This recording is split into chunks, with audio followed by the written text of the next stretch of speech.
Hey everyone, it is August 16, 2018. Time's about 11:55, 77 degrees Fahrenheit out. This is an introduction to something. A couple of days ago for our staff meeting at work, we got to go to Kentland Quarry. It is actually geologically very interesting. It's referred to as the Kentland Dome or Kentland Structure. And it is the only known meteorite impact in Indiana, and it's very close to the surface. It is highly eroded. The top of the crater is long gone.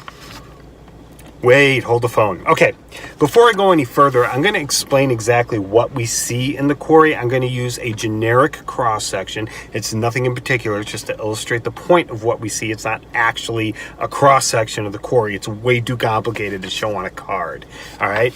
But some people just couldn't. I was talking to some people about it while we were there, and it could mean they just couldn't wrap their heads around it.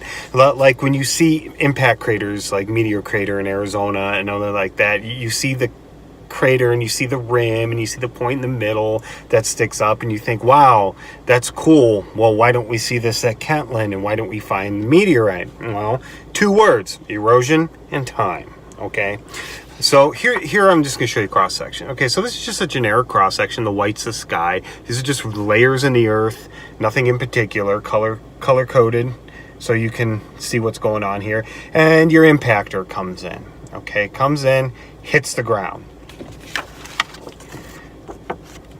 Something like this is going to happen. It's not this simple. Like I said, this is just for illustration purposes. You see I've added brown. That's the ejecta. That's what's getting kicked out of the crater. The gray would be the meteor, or the meteor, asteroid, comet, whatever, that actually hit the earth, all right, and is broken up. Okay, and these thick black lines are faults that are forming, and you can see I have arrows on some. They will all eventually have arrows. That represents relative movement, but for the time being I'm going to leave them off the bottom ones. So this thing hits and it pushes into the crust, it pushes into the ground, kicks up a bunch of stuff that flies outwards. All right, well, as that came down and hit the crust and push down, well, the Earth's a lot bigger than it, and the Earth's going to push back, and it's going to push back hard, all right? So something like this will ultimately happen, and all this happens within a few seconds to couple of minutes. That brown is now settled out and formed the rim, and you see in the center, you get this apex, this high point, and you can see I've added relative movements for the faults here. Okay, so this is what would have happened at Kentland, but then, you get time and erosion takes place and stuff gets eroded, and we would be probably somewhere right around here. So this is your new cross section after the top has been eroded, and as you can see, all the ejecta is gone, the impactor is totally gone, it's just eroded. So what you're left with is this part. That's what's exposed. I hope that made sense. We have no idea how old this thing is. It's just somewhere between Pennsylvania and Quaternary.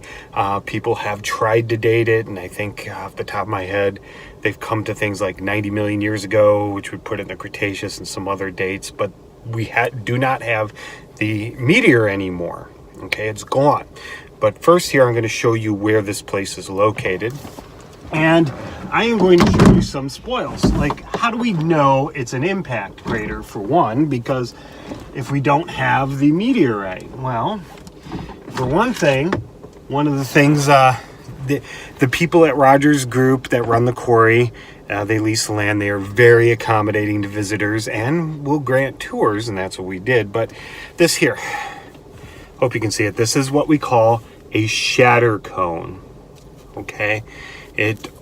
They only occur when something hits the ground really fast, really hard, with a lot of energy. There's other things too. There's other things too that key us in as that this is an impact crater. One of those things is the entire mess is highly faulted. The upper Ordovician through the Devonian is just a mess.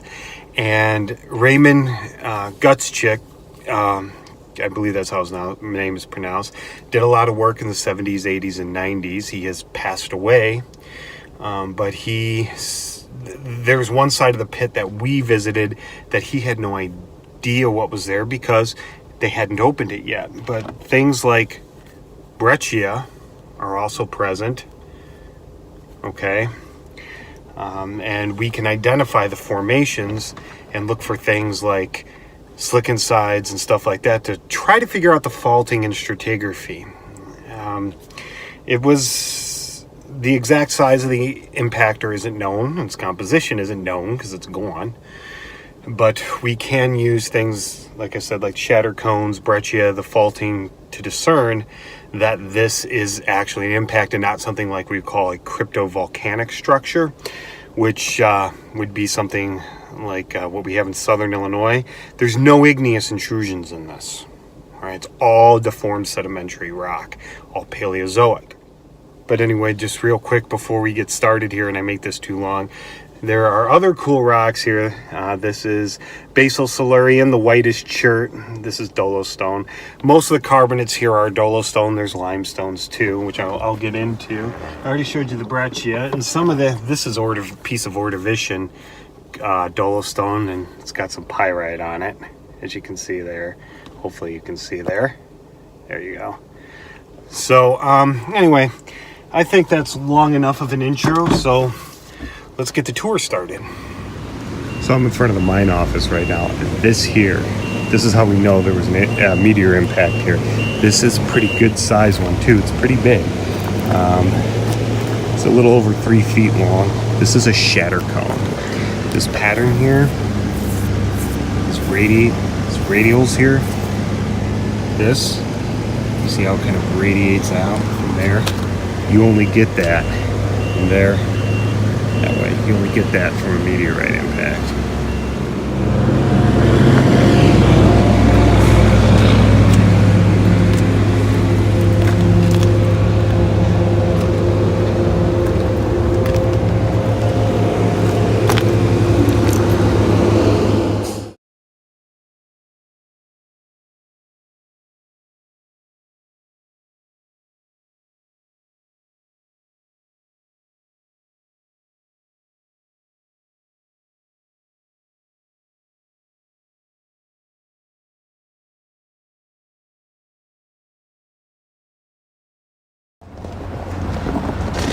So this is is this the new pit?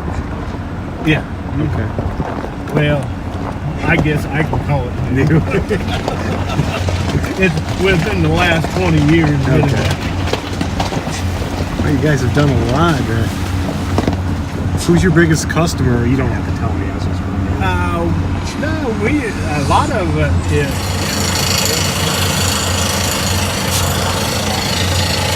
What's the state? We are getting a little bit of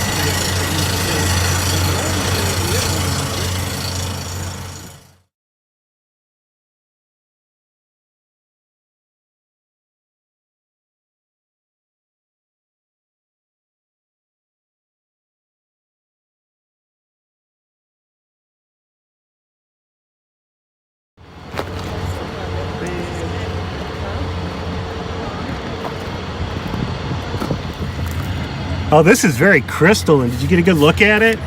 Where it's not all dusty? I'm not even seeing any fossils. Did you expect him? Oh yeah, there's fossils. There should be. I think this is there's reef rock around here. I don't know if this is this. Was, coral.